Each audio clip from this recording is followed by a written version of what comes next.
साथियों, आपका एक बार फिर से स्वागत है आपके अपने channel total knowledge education channel पर। यहाँ हम जानकारी देखेंगे आपको जिसका इंतजार था, वह स्थानांतरण नीति जारी हो गई। जैसे आप देख रहे हैं, यह स्थानांतरण नीति मध्य प्रदेश शासन सामान्य प्रशासन विभाग द्वारा 22 मई 2026 अर्थात अभी अभी जारी हुई है, जो आप यहाँ पर देख रहे हैं। आगे देखेंगे इस स्थानांतरण नीति में क्या दिया गया है।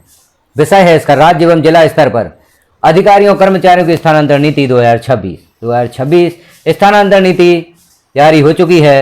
आप यहाँ पर देख रहे हैं, राज्य शासन द्वारा राज्य एवं जिला स्तर के लिए निम्नानुसार स्थानांतरण नीति निर्धारित की जाती है। कुछ महत्वपूर्ण बिंदु हम यहाँ पर देख लेते हैं स्थानांतरण नीति के।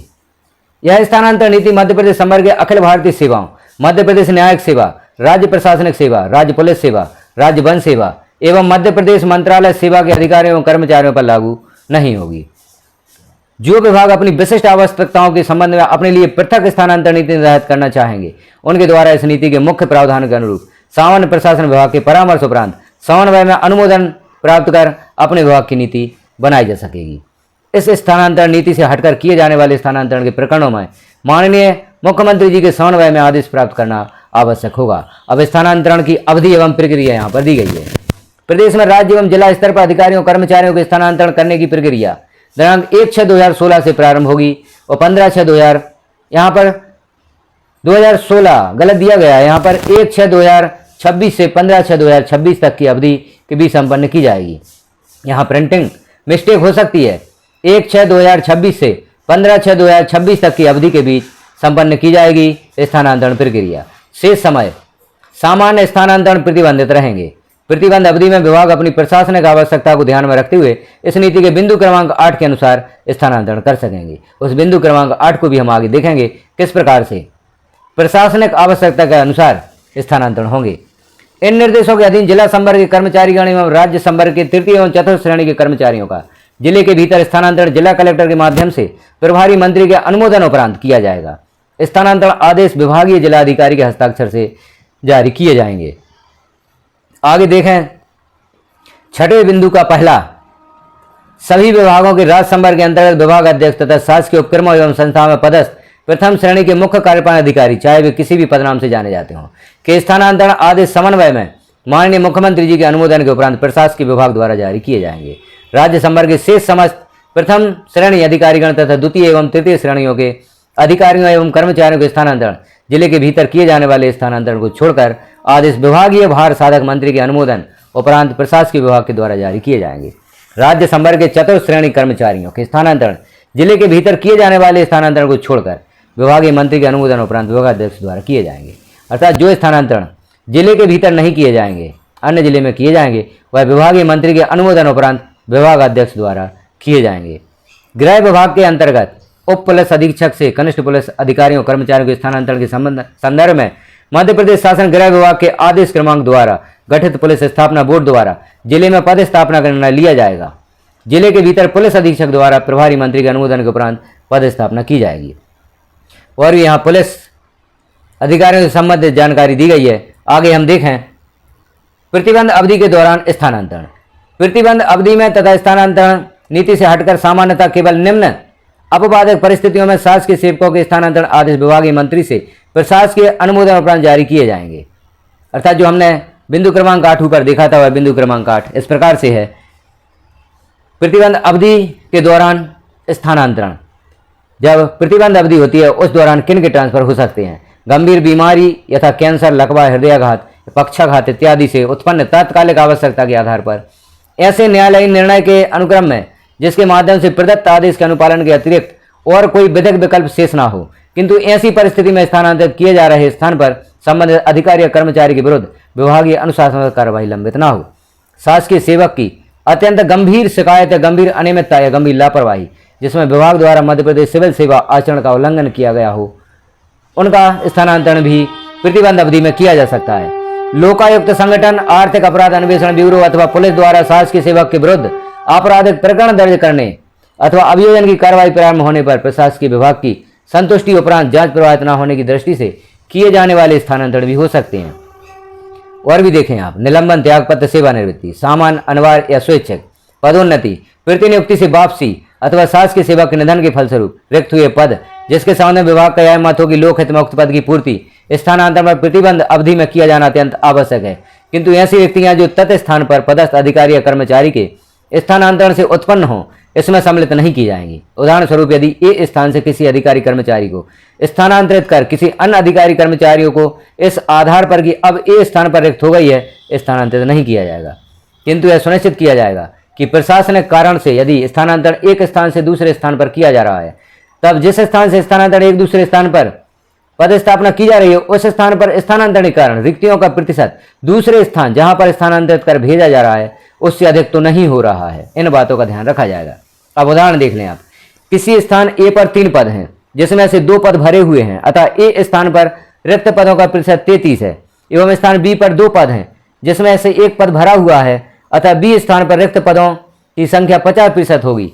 तब ए से बी में स्थानांतरण पर ए में रिक्त का प्रतिशत 66 होगा, वहीं बी में रिक्ति का प्रतिशत 0 हो जाएगा, अतः इस नीति में उपरोक्त स्थानांतरण अनुमत नहीं होगा। ठीक इसी प्रकार से बी से ए स्थान पर भी स्थानांतरण अनुमत नहीं होगा। ऐसी स्थिति में स्थानांतरण नहीं किया जा सकेगा। किसी परियोजना का कार्य पूर्ण होने पर अथवा पद अन्यंत्र स्थानांतरित किए जाने का स्थानांतरित किया जा सकेगा। इस प्रकार से यहाँ आप देखें प्रतिबंध अवधि में किस प्रकार के ट्रांसफर हो सकते हैं।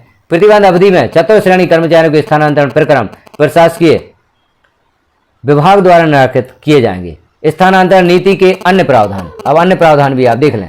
स्थानांतरण आदेश जारी करने के पूर्व विभाग द्वारा स्थानांतरण नीति के महत्वपूर्ण मार्गदर्शी सिद्धांतों का पालन सुनिश्चित कराने का दायित्व विभाग के भार साधक सचिव का रहेगा। स्थानांतरण आदेश का निरस्तीकरण अथवा संशोधन स्थानांतरण की श्रेणी में ही आता है। अतः ऐसे प्रकरणों में स्थानांतरण प्रतिबंध की अवधि में स्थानांतरण के लिए निर्धारित प्रक्रिया का अनुसरण आवश्यक है। एक ही मुख्यालय पर स्थित एक कार्यालय से उसी मुख्यालय पर स्थित दूसरे कार्यालय में प्रशासकीय दृष्टि से स्थानीय परिवर्तन विभागाध्यक्ष द्वारा किया जा सकता है। यह एक स्थानीय व्यवस्था है जिसे स्थानांतरण की श्रेणी में नहीं रखा जाएगा। आगे देख लें अब कितने प्रतिशत ट्रांसफर होंगे। जैसे पद या संवर्ग की संख्या 200 तक है तो 20% ट्रांसफर होंगे। 201 से 1000 तक यदि कर्मचारियों की संख्या है तो 40% ट्रांसफर किए जाएंगे। और आगे आप देखें कुल पद 200 है गुणा 15/100, इस प्रकार से यह संख्या ज्ञात की जाएगी। इसी प्रकार से 1001 से 2000 तक और 2001 से अधिक कर्मचारियां किसी विभाग में तो इस प्रतिशत के अनुसार स्थानांतरण किया जाएगा। स्थानांतरण द्वारा रिक्त पदों की पूर्ति सबसे पहले अनुसूचित क्षेत्रों में की जाएगी। अनुसूचित क्षेत्रों में 70% रिक्त पदों की पूर्ति होने के बाद ही गैर अनुसूचित क्षेत्रों में रिक्त पद स्थापना द्वारा भरे जाएंगे। और भी आगे देख लें कुछ महत्वपूर्ण।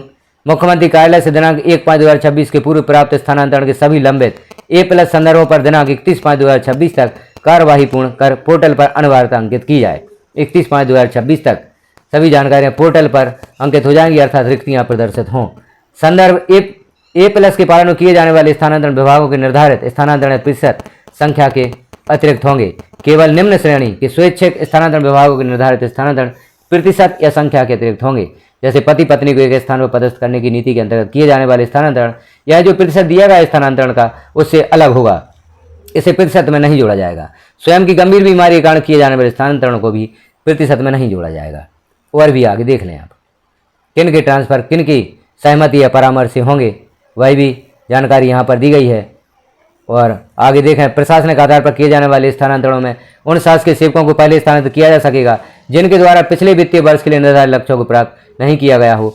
इसका आशय यह है कि जिन आधार पर स्थानांतरण किया जा सकता है उनमें एक आधार यह भी है, यह अनिवार्य नहीं कि 3 वर्ष पूर्ण होने पर स्थानांतरण ही किया जाए या किया ही जाए। 3 वर्ष पूर्ण होने पर नीति में दिया गया है कि स्थानांतरण के 3 वर्ष पूर्ण है, लेकिन यह जरूरी नहीं है। निर्माण एवं नियामक स्वरूप के विभागों को छोड़कर अन्य विभागों में मात्र 3 वर्ष की अवधि को ही स्थानांतरण का आधार न बनाया जाए। और भी आगे देख लें रिक्त स्थानों की पूर्ति हेतु श्रृंखला बनाना प्रतिबंधित होगा। स्वयं के व्यय पर स्थानांतरण अथवा परस्पर स्थानांतरण हेतु आवेदन यथास्थिति ऑनलाइन अथवा कार्यालय प्रमुख द्वारा सत्यापित आवेदन प्रस्तुत किए जाएंगे। स्वयं के व्यय पर रिक्त पद, परस्पर किए गए स्थानांतरण तथा प्रशासनिक कारणों से किए गए स्थानांतरण संबंधी आदेश अलग अलग जारी किए जाएंगे।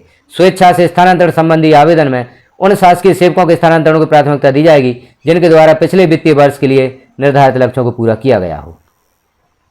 जिन अधिकारी कर्मचारियों की सेवानिवृत्ति में 1 वर्ष या उससे कम समय शेष हो, सामान्यतः उनका स्थानांतरण नहीं किया जाएगा।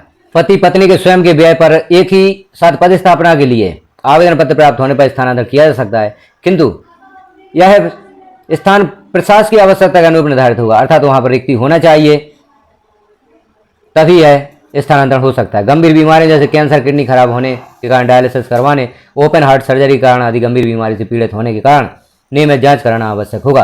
तभी आपका मेडिकल बोर्ड की अनुशंसा पर ही शासकीय सेवक द्वारा स्थानांतरण किया जा सकेगा।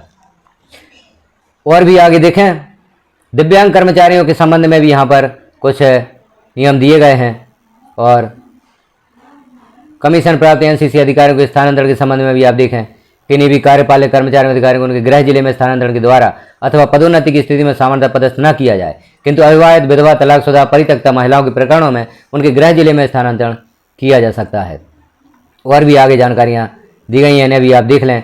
इस स्थानांतरण नीति को आप प्राप्त करना चाहते हैं तो डिस्क्रिप्शन में हमारे ग्रुप की लिंक दी गई है, उसे ज्वाइन करके आप वहाँ पर इस स्थानांतरण नीति को प्राप्त कर सकते हैं।